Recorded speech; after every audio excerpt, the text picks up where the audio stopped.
Bagi Islam ataupun negara-negara yang mayoritas Islam, masjid itu tidak memiliki trauma sejarah yang menyakitkan.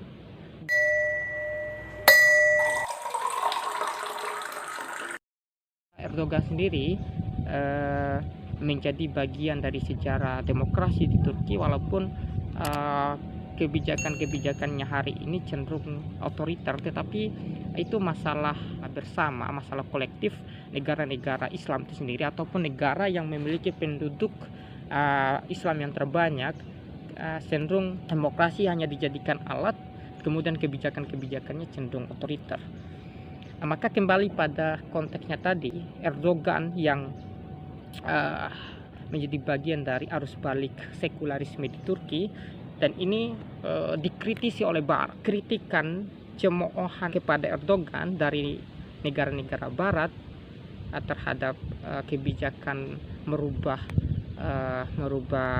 Hagia Sophia yang dari museum menjadi masjid kembali.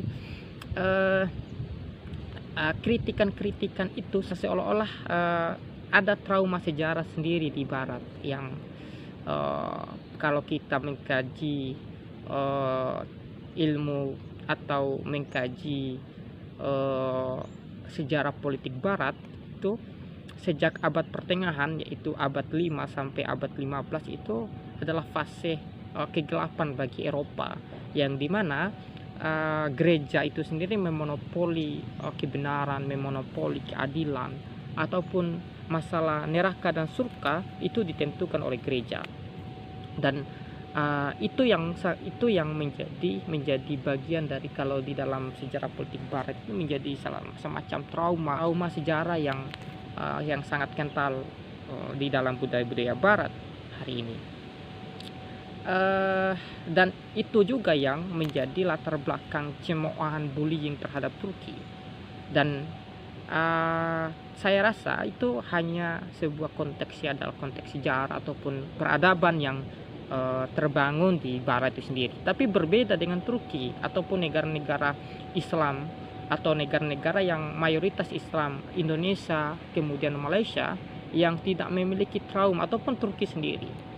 Kalau bagi Eropa ataupun bagi sejarah panjang negara-negara Eropa dan Barat menilai bahwa gereja adalah bagian dari candu atau bagian dari kudis dan kurab di dalam negara, tetapi bagi Islam ataupun negara-negara yang mayoritas Islam, masjid itu tidak memiliki trauma sejarah yang menyakitkan. Malahan masjid itu sendiri bagi negara-negara yang berpenduduk Islam itu adalah bagian dari peradaban itu sendiri. Kemajuan peradaban itu dimulai dari masjid, dan masjid itu dijadikan salah satu tempat untuk menyusun strategi politik. Artinya masjid itu tempat rapat, pertemuan, menyusun strategi pertempuran atau menyebarluaskan kekuasaan. Jadi tidak ada trauma di situ. Artinya masjid itu menjadi bagian integral di dalam sejarah kemajuan negara-negara Islam. Maka berbeda tadi dengan Barat. Ketika Barat itu menganggap gereja adalah sebuah